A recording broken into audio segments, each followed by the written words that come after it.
April 19th, 1897.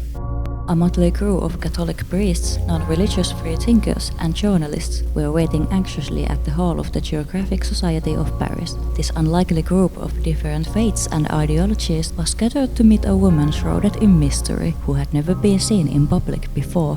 Diana Vaughan had made shocking revelations about a group she used to be a part of. Only a couple of years before, she was in a secret division of Freemasons. This group, known as the Palladium, was a sinister cult that dabbled in satanic rituals. They worshipped the devil, practiced black magic, and did unspeakable things behind closed doors, including sacrificial murder. Their ultimate goal was to take over the world and wipe out the Christian faith and the Western civilization, to destroy all the sense of decency and morality in the world, and to derail all into chaos and to the reign of Satan. Diana Vaughan had recently abandoned this cult, returning to Jesus and making her new mission to expose her former friends and family. She had been publishing her memoirs, telling all about her first-hand experience in the Palladium. This enigmatic woman was met in person by few because she was in fear of revenge from these satanic Freemasons. But now she was supposed to appear in flesh for everyone invited at the Geographic Society. Her friend and collaborator, a fighter known as Leo Taxil, had assured so.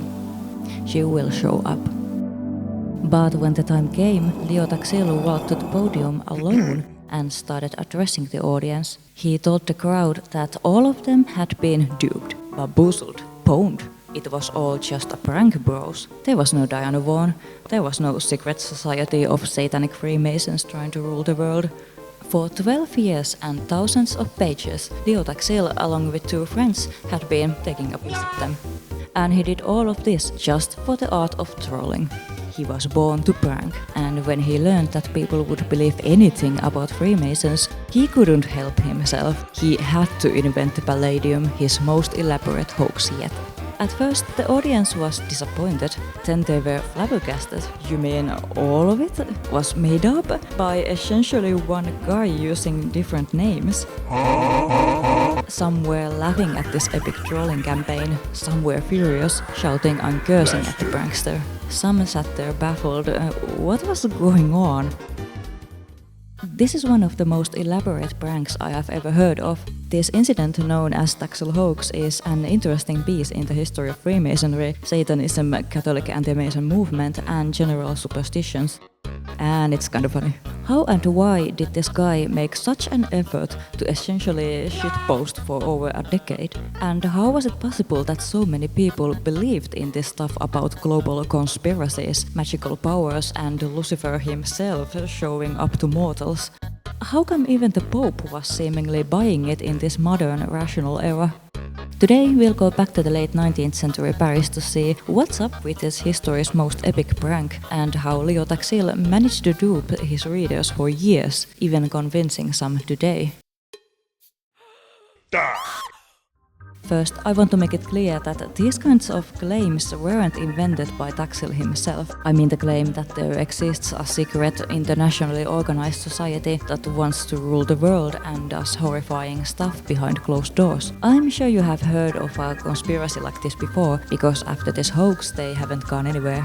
This conspiracy that I'll very scientifically call "people are not like definitely eat babies at orgies" is very, very old, like at least a couple of millennia old. This stuff was said about the early Christians who were persecuted in the Roman Empire. Christians liked to keep to themselves, getting together privately and having weird rituals about some guy's blood and flesh or something. This was suspicious to Romans, and a rumor started that something weird happens at these gatherings. Why else would they be so secretive?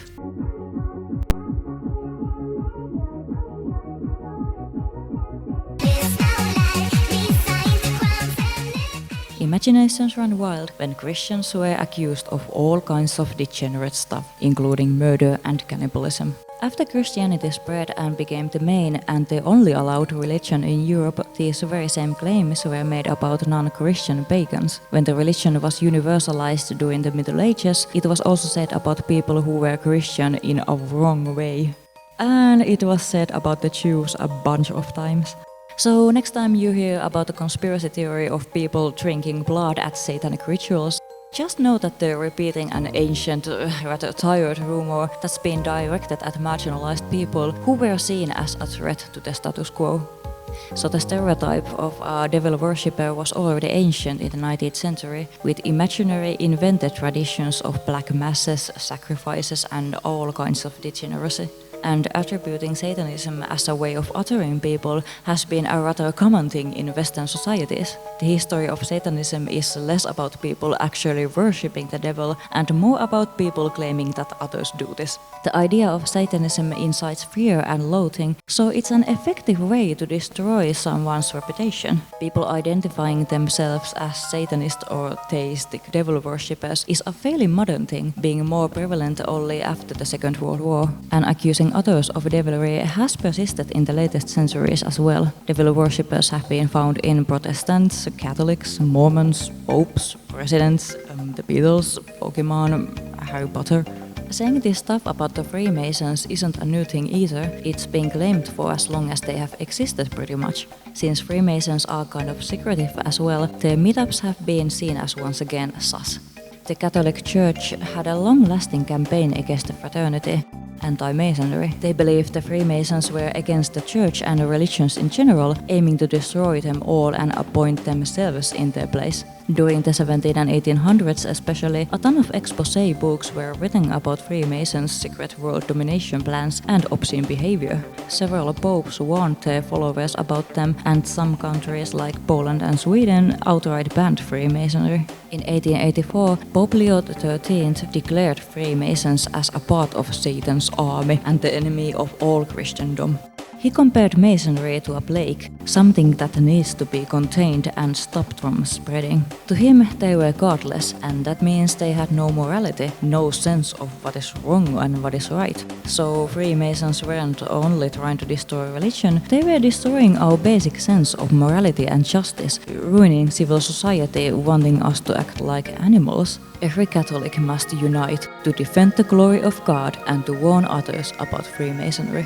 The main issue was that, at least at this time, Freemasons were campaigning for such horrible things as equality, freedom of religion and the separation of church and state. They were threatening the order of things that was believed to be from God himself, so they were essentially against God's will, and that obviously makes them devil worshippers. At the end of the 19th century, some were still transgenerationally traumatized by the French Revolution of 1789. It had shocked royalists and parts of the clergy when the ancient regime, this God-given hierarchy in society that was supposed to be a forever thing, was suddenly broken up.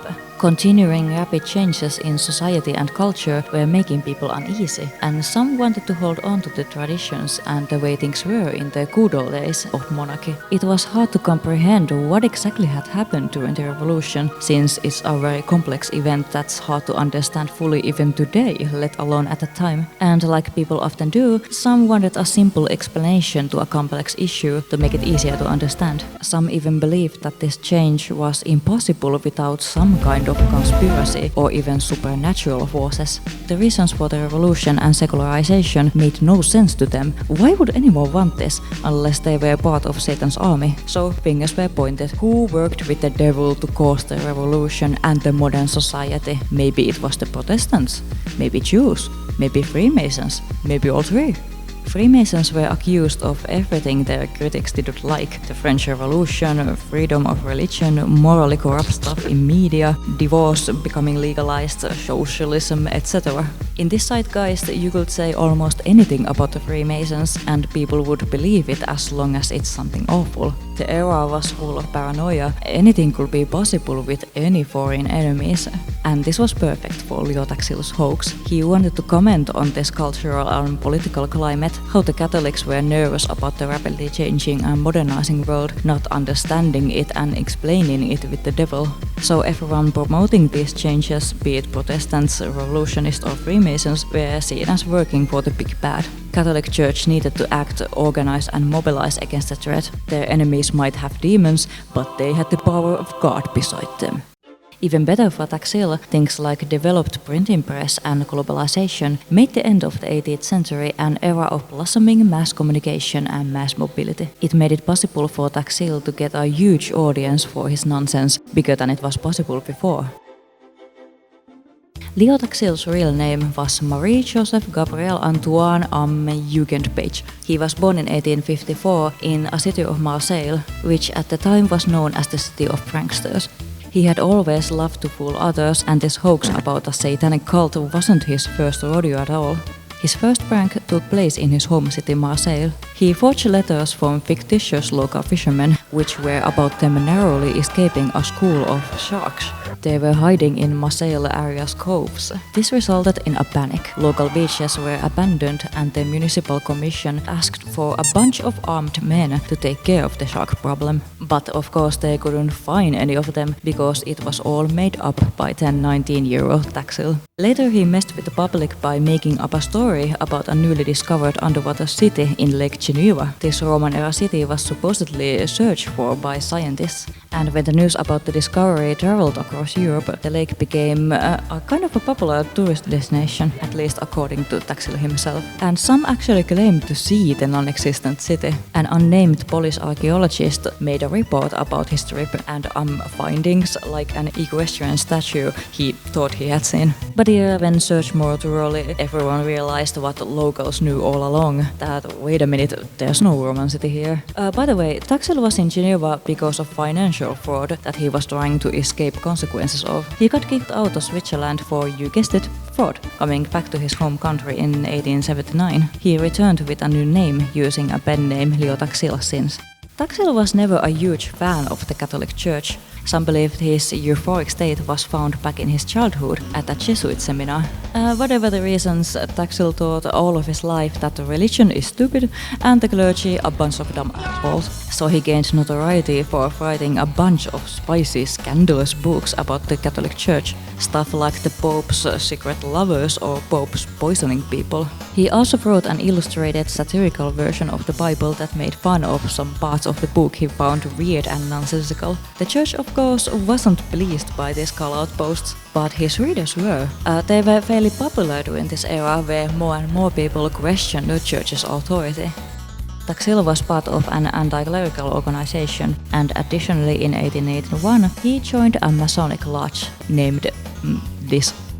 He got kicked out shortly after. This was apparently because he had some beef with two other members and he was allegedly being an ass. Taxil himself explained that they had started it. After being shown the door, he got an idea. An awful idea. Taxil got a wonderful, awful idea. What if he started to say a bunch of BS about his short time in the Mason Lodge? This way he could make fun of both the church and the fraternity. So Taxil himself explained that his only motive was pranking in itself. He didn't mean no harm, he was just being a silly little guy. And the monetary profit was of course a plus. Others believed, and still do, that he had more malicious motives. Catholics, Freemasons and occultists alike didn't see the hoax as harmless little trickery. It was a horrid man's plot to cause actual harm. He either aimed to humiliate the church or agitate more anti-Mason action, depending on who you asked. Some Masons believed it was a revenge for his expelling, a claim he denied. Taxil got his plan in motion in 1885 by publicly returning to Catholic faith and denouncing Freemasonry. He asked the clergy for forgiveness, confessing all of his sins to a priest. Not only did he ask to be forgiven for his earlier anti-Catholic writings, but also things he had supposedly done as a Freemason, even murdering an enemy of the lodge, which of course was another lie of his. This way he made it clear from the start that something weird was going on with Freemasons. Then he started to write, publishing several books about the Freemasons, claiming to be far more familiar with the fraternity than he actually was. He was being careful at first, not making too wild claims, slowly building up his hoax. He took his time before mentioning anything about devil worshipping, but he was constantly surprised by how many still believed in the supernatural, even ordinary man's ability to use good or bad spirits to perform miracles. Some even asked Taxil to perform one, believing that he must have powers because of his conversion. Taxil's anti-Mason texts sold hundreds of thousands of copies, to my understanding far more than his previous works. Their claims were repeated by the Catholic press, spreading them even more. They were also translated to other languages like Italian, Spanish and German, and after getting some street cred from the Catholics, Taxil met the Pope Leo XIII himself. When the Pope asked me, "My son, what do you wish?" I answered, "Holy Father, to die at your feet right now, this would be my greatest happiness." Respect Leo XIII, you have no right to utter his name. Leo XIII deigned to tell me that my life was still very useful in the fight for faith. Then he touched upon the question of Freemasonry. He owned all my new works in his personal library. He had read them from one end to the other and insisted upon the satanic guidance of the sect. Having been an apprentice only, I had great merit to have understood that the devil is there. When I left, I was sure that my plan could be carried out to the end. The important thing was not to stand out anymore once the fruit was ripe. Everyone who knew Taxil was confused. It was out of character for him, a lifelong hater, to suddenly return to Catholicism. And at first he told no one about his plot, not even his closest friends or his wife. He got kicked out of the anti-clerical league he was a co-founder of, being seen as a traitor now. But everything was going according to his plan. He had even the Pope by his side. Taxil built on earlier anti-Masonic writings, Freemasons' own texts and occultic writers like Eliphas Levi, plagiarizing a lot of stuff from him, including his famous drawing of Baphomet. Taxil was also heavily influenced by the earlier Romantic era's quote-unquote Satanism. What I'm talking about is that during the late 1700s, early 1800s, several writers, poets and artists liked the idea of Satan. They didn't actually worship him or anything, they used him as a symbol and a metaphor, Lucifer being a beautifully tragic figure. Some kind of venerated Lucifer, but this was probably not done sincerely. It was more about glorifying things he represented, like freedom, the arts, nature, etc. And it was likely also about being a provocative edgelord, being counterculture. Some wrote nice little poems about how awesome Satan is, and Taxil later took some of these and presented them as actual worshipping. This rehabilitation of the devil continued throughout the 19th century. This was made possible because at that time, few still believed Satan to be an actual being, most theologians understanding him more as a metaphor as well. The growing liberalization in societies helped too. You couldn't get away with this stuff before without burning at a stake or something. In the late 19th century, some were not happy with the current time's cultural zeitgeist. They saw it as too rational and bleak, there was no more mystery. Some were nostalgic about the mythical past, romanticizing the Middle Ages, especially with the witches and the Black Sabbaths. They yearned for something that was still unexplainable by science, and since Christianity was found unfit for filling this void, they looked for other options. Many found it in occultism and esotericism. Young men especially found it interesting, studying esoteric literature and drawing pentagrams to public spaces. So all things mystical, magical and satanic were trendy and commercially hot in the Belle Epoque era. And this rising occultism was in turn seen as proof of devil worshippers' existence and Satan's powers getting mightier. Another big influence to Taxil was Jory Gal Huysman's book Là-bas from 1891. It exposed a secret satanic cult right there in Paris, making the idea of a modern satanic cult popular. The book was a hit, making its readers fascinated. There was still something mysterious in the modern rational world. Black masses were only a thing in the past, and that was cool to a lot of people. So with all these influences and approval of his milder texts, Taxil birthed the Palladium, the secret sect in Freemasonry that even most Masons weren't aware of. He claimed that what Huysman had written in Là-bas was actually about the Palladium.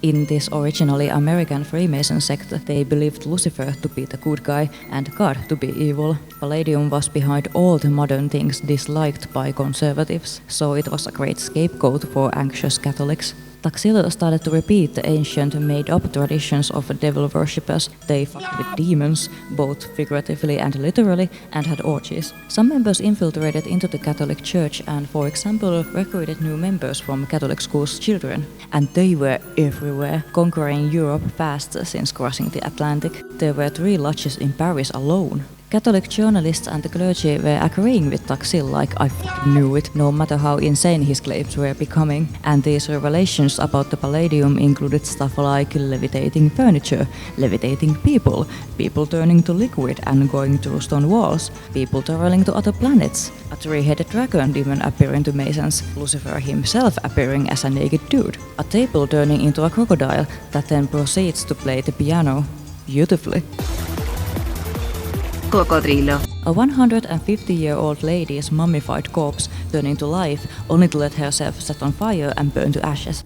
So yeah, it really seems like that you could say whatever insane shit about the Freemasons. People believed you and applauded your cause. One of the unveilings was that the Palladium was run by a man named Albert Pike, a real-life Freemason who was a well-respected member. He was also a Confederate general. Pike had passed away in 1891, so he himself couldn't really disprove Taxil's rumors about him running an international satanic cult from Charleston, South Carolina. And these accusations started like immediately after he died. So Albert Pike turned into an evil mastermind, giving orders to lodges all around the world. His quotes were taken out of context to make it seem like he worshipped the devil. America was somewhat exotic to French people at the time, so it made sense to put the cult's birthplace in a faraway land across the ocean, playing with the readers' xenophobia.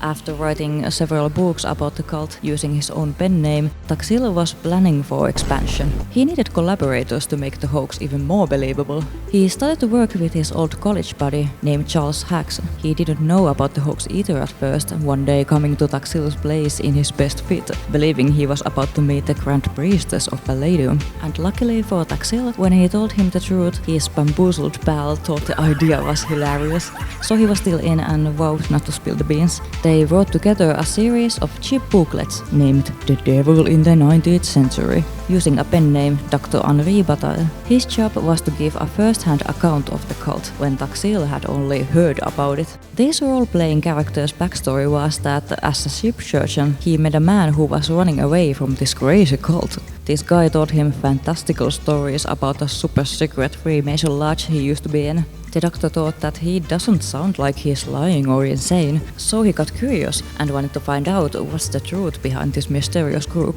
So he initiated becoming an insider and traveling around the world to different Palladium meetings and rituals for 10 years. He found out that the cult was worldwide. Everywhere he went, he saw how huge and powerful the Palladium was. During the series, Dr. Bataille recounted wild stories about supernatural happenings that took place after spooky rituals were held in front of a huge statue of Baphomet. One of them was that Lucifer appeared to them as a naked dude. When he shook hands with a Mason, he died instantly, with others cheering that he was chosen by the big bad himself to go straight to hell. Overall, the described rituals were building on rehashed old rumors about the heretics and witches' black masses, converted Catholic masses where you curse the Christ and venerate the devil, a choir wearing red capes and red caps with horns holding black candles. Oh, and there was a goat with a human face that cost doing all of this. But these rather important exposés that the doctor spent a decade studying for were published in a non-conventional way, in the form of so-called penny dreadfuls, which were cheap, trashy booklets that were seen as lowbrow entertainment for dumb people. So imagine writing like Q stuff to magazines like Weekly World News. Still, the Catholic press repeated this stuff as gospel.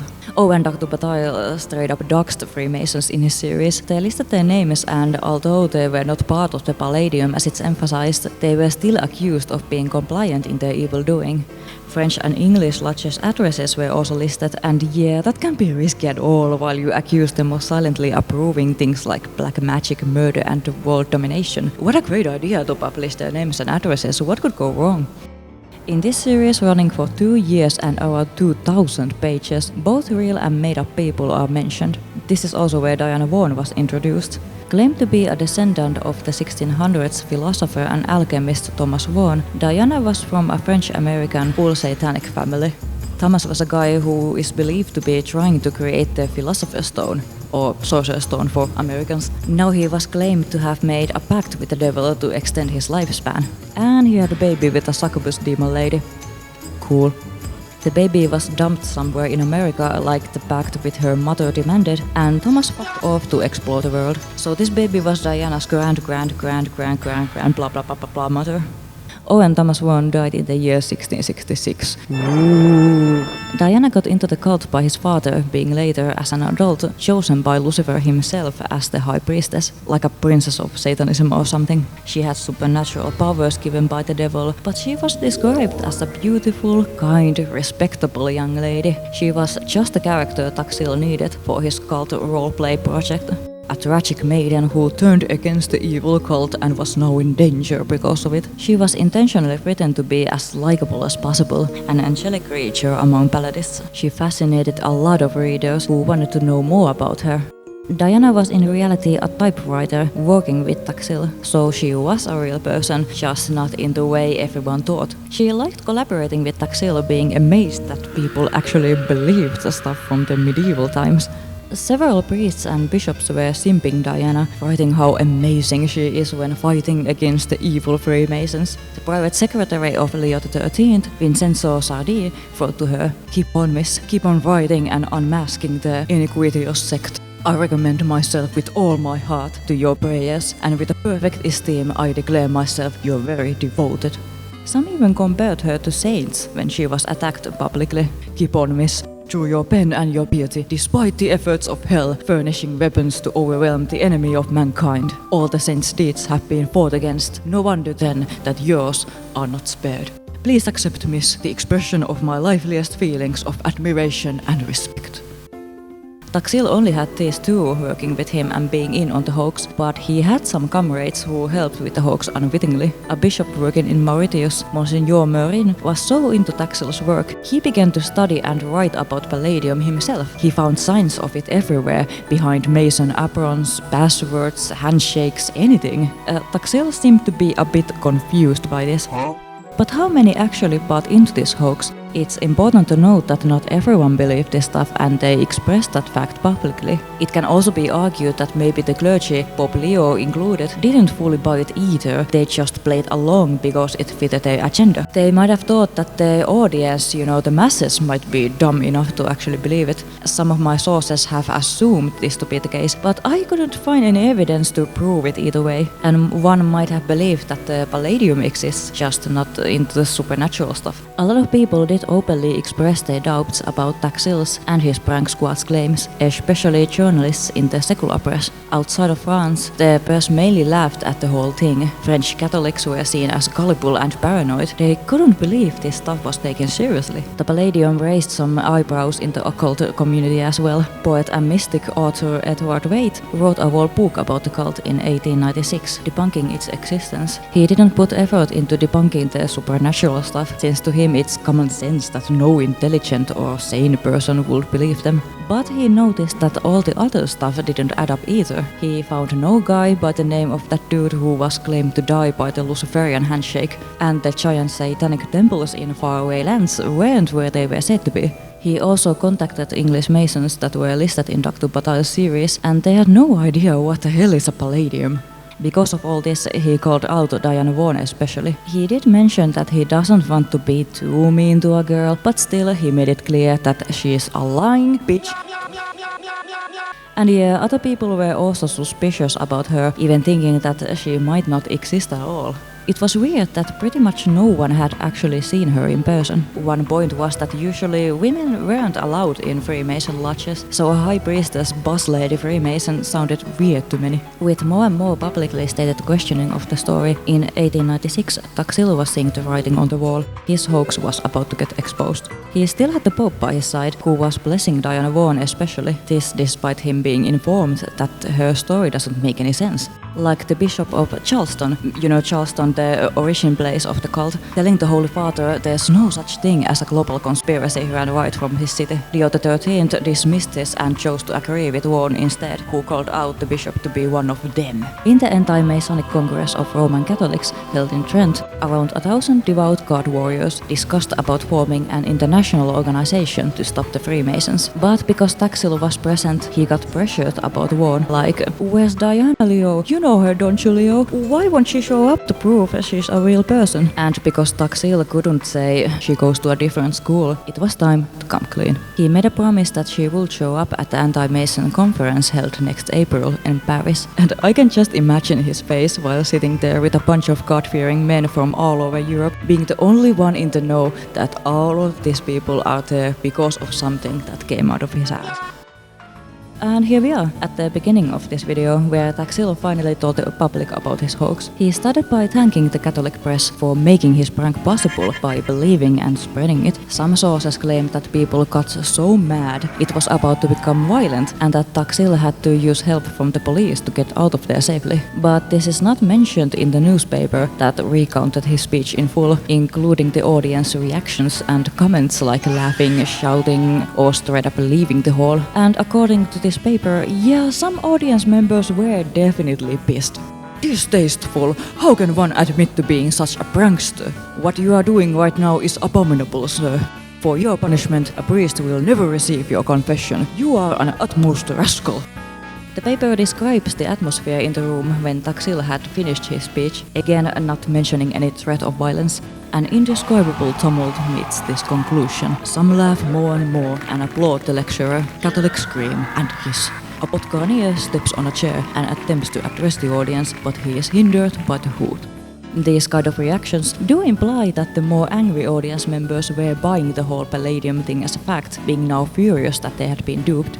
Taxil later told the American National magazine that he thought everyone would recognize his insane claims as jokes. He had thought several times that this is too wild, no one will believe this, being proven wrong time and time again. The jolly evenings I spent with my fellow authors hatching out new plots. New, unheard of perversions of truth and logic, each trying to outdo the other in organized mystification. I thought I would kill myself laughing at some of the things proposed, but everything went, there is no limit to human stupidity. This hoax was the last one Taxil made. No one would believe anything he or anyone affiliated with him would say.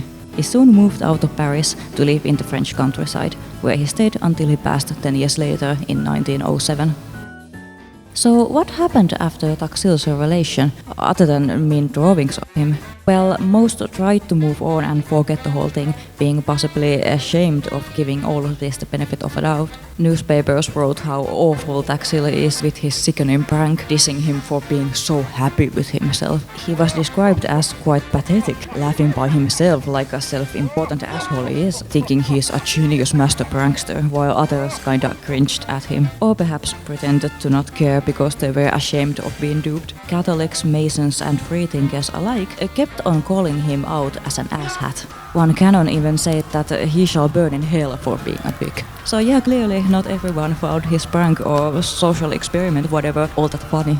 Not everyone even believed Taxil's confession. They convinced themselves that this so-called hoax is nothing but a distraction by the Palladium to make everyone think they're not real. Some also believed that the Catholic ex-Satanist waifu Diana must be out there somewhere.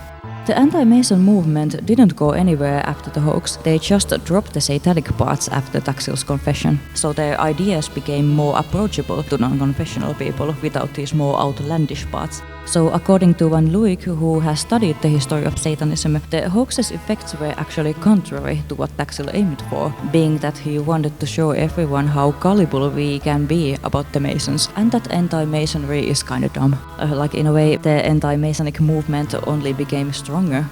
Oops. During the hoax, some allegedly got interested in joining the Palladium, so they read about all the sick ritual stuff and thought, hey, that sounds epic, I'd like to sacrifice some humans. So they showed up to the publishing house to ask how to join in.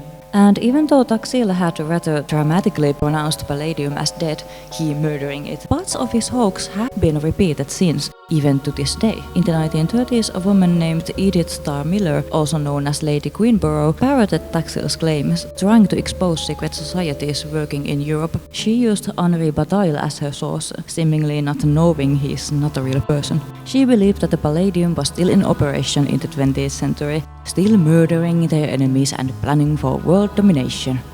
You know those dumbass chick comics you may have gotten handed to you? Yeah, they made a comic about Freemasonry that repeats the same stuff Taxil had said about 100 years ago. And the same is true for a bunch of modern anti-Masonic media. The most common influence is the claim of Albert Pike being this pope of satanic Freemasonry, who openly thought that Satan is cool and he should be venerated, proving the connection between Freemasons and devil worshipping. In the 80s, William Schnobelen went as far as to claim that he used to be in the Palladium, that was apparently still at large. Yeah, by the way, this guy is hilarious, because you see, he's also a vampire. When he was asked for proof, like a certificate of membership, he said he had to burn it all as part of ritual.